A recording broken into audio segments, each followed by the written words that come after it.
What if I told you there are places that governments of several countries have officially asked to remove from school curricula, not because they are unimportant, but because they are too important, too inconvenient, too dangerous for those who want you to think of Africa as something simple and easy to understand? Today, we are going to places tourists are not allowed, places where maps end, places where history is so disturbing, so magnificent, or so classified that it is easier to pretend they do not exist. 6 places, 6 stories, and I guarantee you have not read about a single one of them in any textbook. Stay until the end, because the last place is one whose very existence is still officially disputed by African governments themselves. Let's go. Place number 1, the Congo River, the deadliest water on the planet. Everyone knows the Amazon, everyone has heard of the Nile, but there is a river that even the most fearless explorers avoid, and one that textbooks cover in exactly one sentence, if they cover it at all. The Congo River, the second most voluminous river on Earth, the only river in the world that crosses the equator twice, but that is not what makes it special.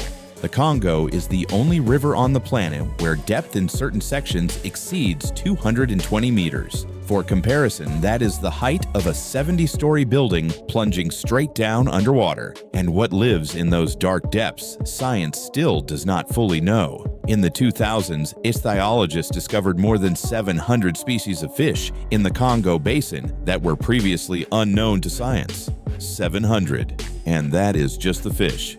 But that is not the frightening part. The frightening part is what happened on the banks of this river between 1885 and 1908, when the territory was called the Congo Free State and belonged personally to Belgian King Leopold II, not to the country of Belgium, personally to the king, as private property. Over 23 years of his rule, the population of the region declined by an estimated 8 to 10 million people. 10 million. That is more than the entire population of Belgium at the time. People were killed, starved, and mutilated for failing to meet rubber collection quotas. There was an official practice.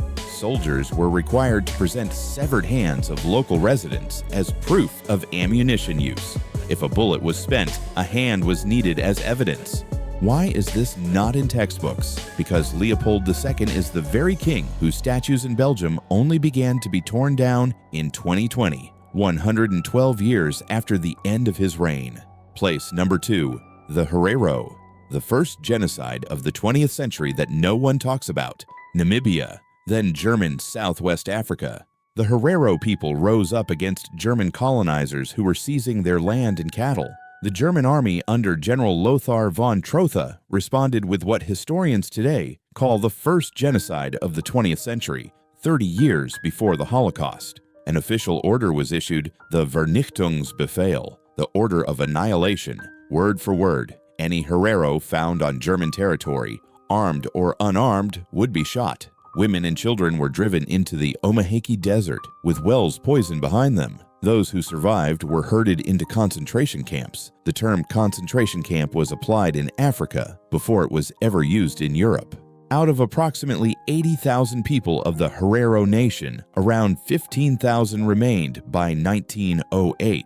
Germany officially recognized these events as genocide only in 2021, 117 years later, and the question of real reparations remains open to this day. In most German school curricula, this topic gets a paragraph at best.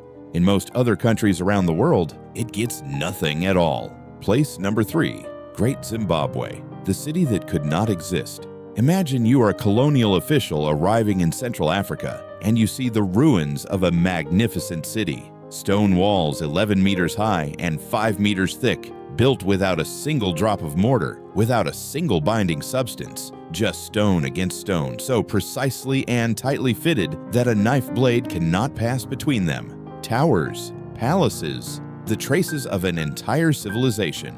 What do European researchers of the late 19th century do? They write in their reports, this was built by the Phoenicians, or Arab traders, or perhaps descendants of the Queen of Sheba.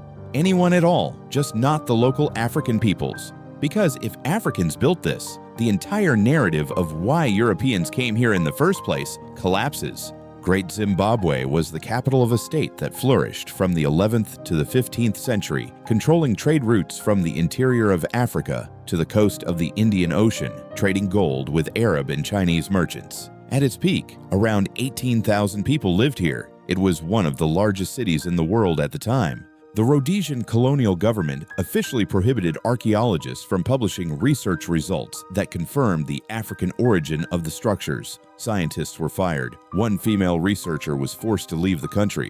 Today, the country is called Zimbabwe, named after this city. But in world history textbooks, Great Zimbabwe gets less space than any minor European castle from the Middle Ages. Place number 4. The Labyrinth of Gaddafi. Underground Africa. In 1983, Muammar Gaddafi announced the beginning of one of the most ambitious construction projects in the history of humanity. The official name was the Great Man-Made River. The unofficial name was the Eighth Wonder of the World. Beneath the Sahara, at depths between 500 and 800 meters, lie gigantic aquifers, underground lakes with reserves of fresh water accumulated tens of thousands of years ago, when the Sahara was still green.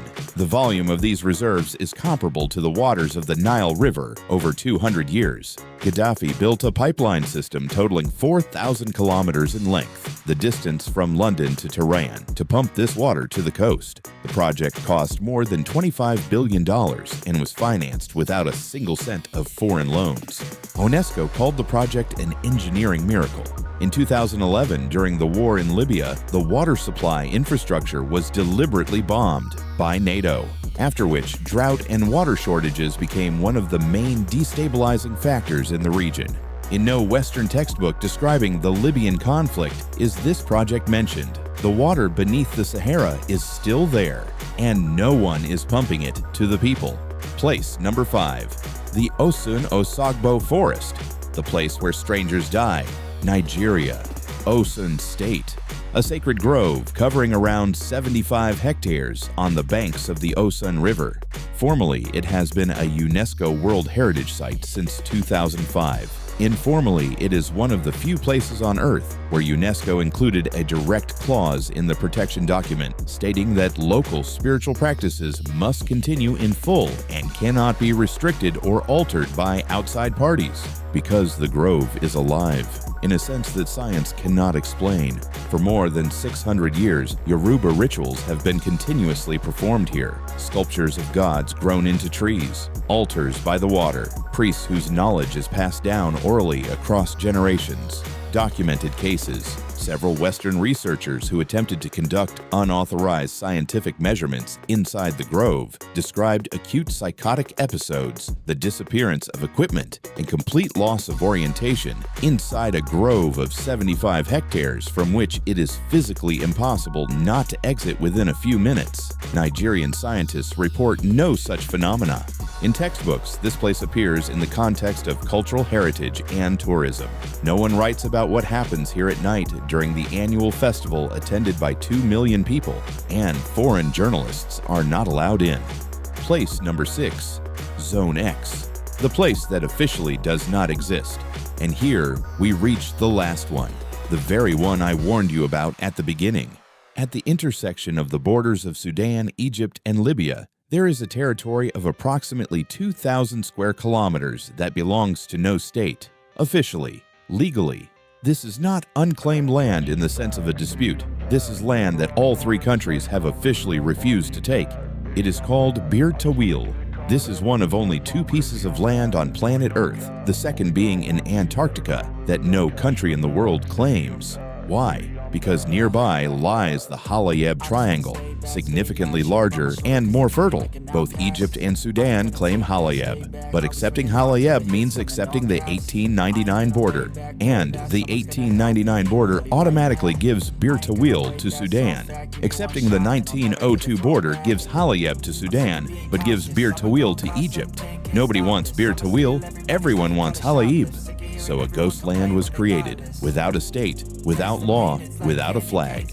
In 2014, an American named Jeremiah Heaton officially planted a flag on the territory of Bir Tawil for a self-proclaimed Kingdom of North Sudan. so that his daughter could become a princess. Not a single country in the world reacted, simply because no one cares what happens on land that officially does not exist.